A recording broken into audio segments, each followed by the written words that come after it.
এখান থেকে শিক্ষা নিয়ে যে পরবর্তীতে জাতিকে কি উপহার দিবে এই মায়ের পিঠ।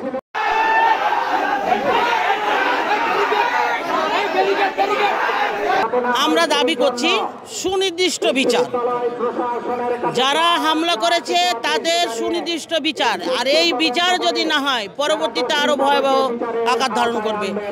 যেই হামলা করুক না কেন, যারাই হামলা করুক না কেন, তারা যদি ছাত্র হয়ে থাকে, সে ছাত্রদের মধ্যে ভদ্রতা জ্ঞান নাই, তাদের মধ্যে কোনো মানবতা জ্ঞান নাই, তাদের মধ্যে কোনো শ্রদ্ধাবোধ নাই, তাদের দিয়ে কি দেশ উপকার পাবে?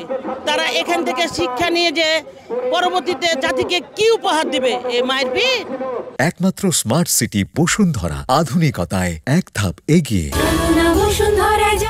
দাবি মূলত প্রথম মানে ইনস্টিটিউশনাল যে কন্ডিশনাল বেনিফিট, এটার জন্য আমরা দাঁড়িয়েছি যে আমাদের যারা বাচ্চা আছে তারা হচ্ছে এখানে কোটা না, 100 স্টুডেন্ট একটা ডিপার্টমেন্টে ভর্তি হবে আর 2টা বেশি ভর্তি হবে। 2টা কি, যারা এখানকার স্টুডেন্ট এখানে পাস মার্ক পেয়ে ভর্তি হতে পারবে। এটা হচ্ছে ইনস্টিটিউশনাল কন্ডিশনাল বেনিফিট ফার্স্ট, এটাই মূলত ইস্যু।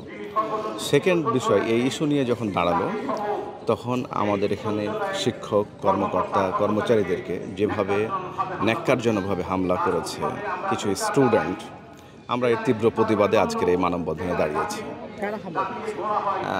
আমাদের এই কিছু স্টুডেন্ট, এটা একটি জুবিলিতে যেটা গত আপনারা 20 তারিখে যেটা দেখেছেন ছাত্র, আমরা চাই এটা তীব্র একটা প্রতিবাদ।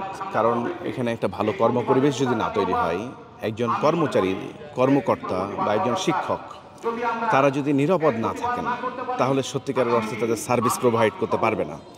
সে একাডেমিক হোক অথবা নন একাডেমিক হোক, বোথ সাইড থেকেই একটা সুন্দর কর্মপরিবেশ দরকার। যদি এইরকম ফৌজদারি অপরাধ ঘটতে থাকে, তাহলে এটা ক্রিমিনাল অফেন্স ঘটতে থাকবে, যার ফলশ্রুতিতে কেউ নিরাপদ নয়।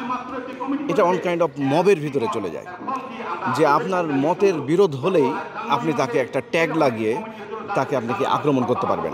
আমরা এই বিশ্ববিদ্যালয়ে 30-40 বছর চাকরি করছি, আমাদের একটু একটা সুবিধা প্রশাসনের কাছে চাই, সেই সুবিধার দাবিতে আমরা হলো এখানে। আমাদের দাবিতে আমরা একটা কর্মসূচি দিয়েছিলাম, সেই আলোকেই আমরা হলো মাঠে আছি। আর আমাদের এই বিশ্ববিদ্যালয়ের দ্বিতীয় অভিভাবক প্রভাইস চ্যান্সেলর মহোদয় অফিস শেষ করে যখন লাঞ্চের জন্য বাসায় যাবেন, এই মুহূর্তে বাইর হলে তাকে গাড়িতে না উঠতে দিয়ে তার গাড়ির চাবি জোর করে কেড়ে নেয়, এবং তাকে হলো যে সে বাসাতে যখন চলে যাবে, বাসাতে তার ঢুকতে দেওয়া হয় না, বাসার গেট বন্ধ করা হয়। পরে সে জুবিলি ভবনে আশ্রয় নেওয়ার চেষ্টা করে, সেখানে তাকে যায় লাঞ্ছিত করা হয়। এবং সেই সাথে আমাদের কয়েকজন কর্মকর্তা যাদের দাড়ি মোবারক ধরে টানাটানি করে তাদেরকে হত্যার উদ্দেশ্যে সিঁড়িতে ফেলে দেওয়া হয়।